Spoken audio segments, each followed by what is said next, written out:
Hey guys, welcome back to today's video. So today we have Hillary Clinton versus Marco Rubio in a 2016 general election. So this is going to be essentially if Marco Rubio was the GOP nominee for the 2016 general election instead of President Trump. And overall, this is just going to be somewhat like a normal election rather than what we saw in 2016. So all the safe Democratic states, we start off with the West Coast like we do in every video. Safe Republican states, because of the minority population, the Latino population in certain states, like Arizona. Those states I'm not going to consider toss-ups for this election because I think Marco Rubio has a heavy presence in the states that I'm filling in red now. I don't know why I filled in Florida, but we're going to talk about that one in just a second. In the Northeast, of course, all the safe Democratic states. Vermont, New Hampshire, I'm not going to go to just yet. All of Maine would be safe. The reasoning behind it is I don't think Marco Rubio will be able to actually have that Trump rule factor that Trump did, and I don't think he would be able to really flip those electoral votes. If Mitt Romney and John McCain couldn't do it, I highly doubt Rubio could. So we pretty much have all these swing states left. We have 186 electoral votes for Clinton and 191 for Rubio. There are a couple states that we could call right now. So Florida, his home state, is most likely going to go to Rubio. The reason behind it is his approval ratings were high enough at the time. Although his showing in the primary wasn't so good, they probably would back Rubio eventually, considering he is a senator from that state, like they backed him in his recent election. So that 29 electoral votes, I think, would go to Rubio.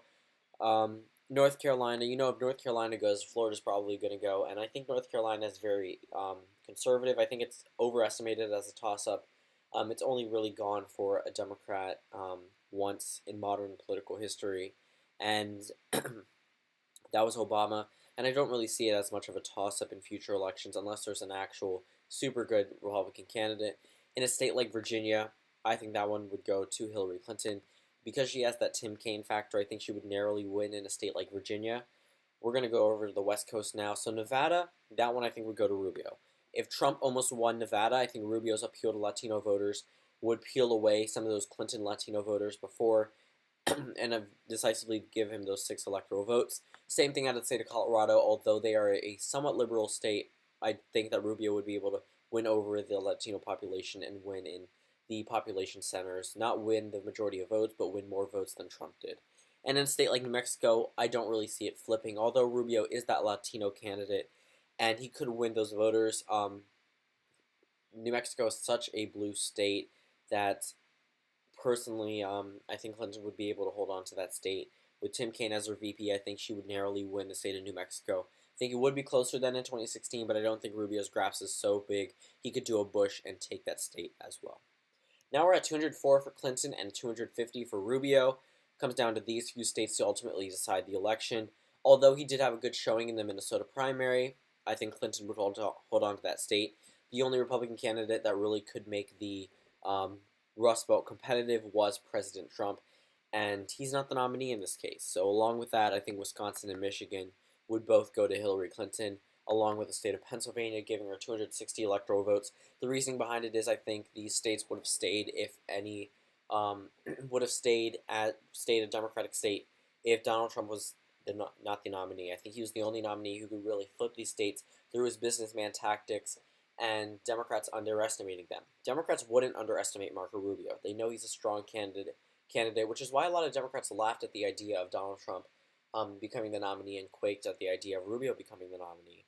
And we all saw how that turned out. And it all comes down to the states of Iowa, New Hampshire, and Ohio. So looking in a state like New Hampshire, New Hampshire is probably going to stay blue.